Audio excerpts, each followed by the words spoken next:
একটা বাতাসা দেব, তাই বেলা গড়িয়ে 3টে বেজে যায়, তবু সেবা দিতে পারি। কেননা সেসব পাঠক আর কি ক্ষুধা পায়। কিন্তু নিজের পুত্রের বেলায় একটা বাতাসা দিয়ে দেখুন তো উদর পরিপূর্ণ হয় কিনা। ভগবানের বেলায় একটা বাতাসা আর নিজের সন্তানের বেলায় পাত্র পরিপূর্ণ করে সেবা দিচ্ছে। অনুরাগ হলো আমার ভগবান গোপীনাথ। গোবিন্দ,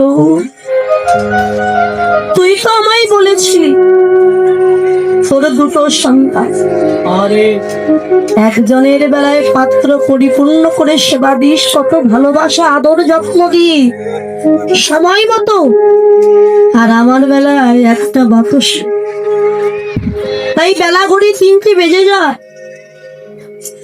গোবিন্দ, যে করে আমার আউস আমি তারে করি সর্বনাশ, যে না ছাড়ে আমার পাশ তারে করি দাসের দাস, আর যে হয় আমার দাসের দাস তারে দিয়ে আমার বৈকুণ্ঠে নিবাস হয়।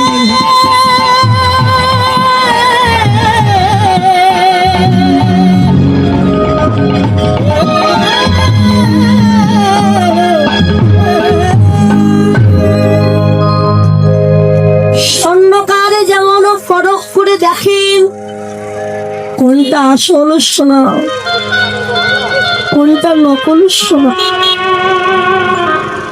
আমিও পরীক্ষা করে দেখি কোন ভক্ত আমায় কতটুকু ভালোবাসে। স্ত্রী পুত্র নিয়ে ভালোই দিন যাচ্ছিল, তা হঠাৎ একদিন তার স্ত্রী সৌদামিনীর মৃত্যু হয়ে গেল।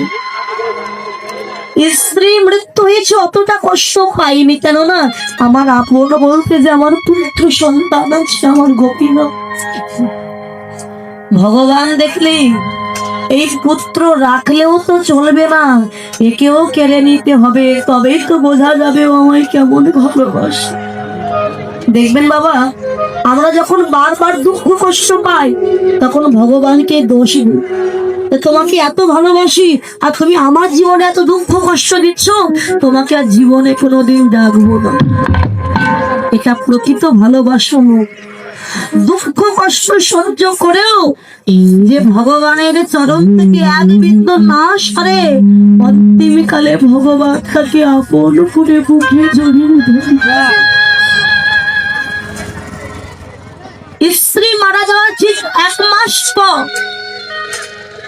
মাত্র 3 দিনের জ্বর হয়ে ওই পুত্র গোপীনাথেরও মৃত্যু হয়ে গেল।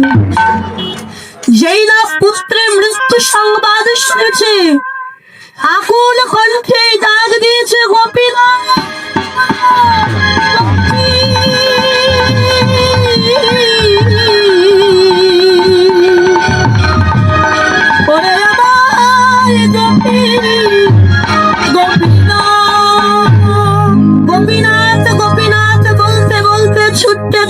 মন্দিরে গিয়ে ভগবান গোপীনাথের চরণে আছাড় খেয়ে পড়েছে। গোপীনাথ, কি করলি তুই? তুমি আমার স্ত্রীকে কেড়ে নিবে, আজ আমার পুত্রকে তুমি কেড়ে দিয়েছো। গোপীনাথ, তোমাকে ভালোবাসার বুঝি এই প্রতিদান দিয়ে।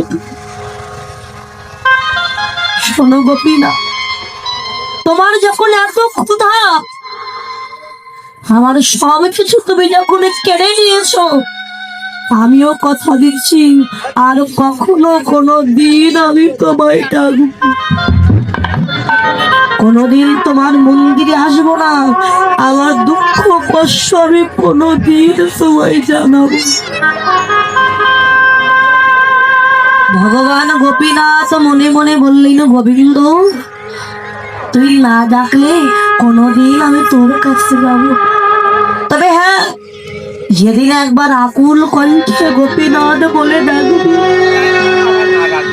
আমি পৃথিবীর যেখানেই থাকি না কেন আমি তোর কাছে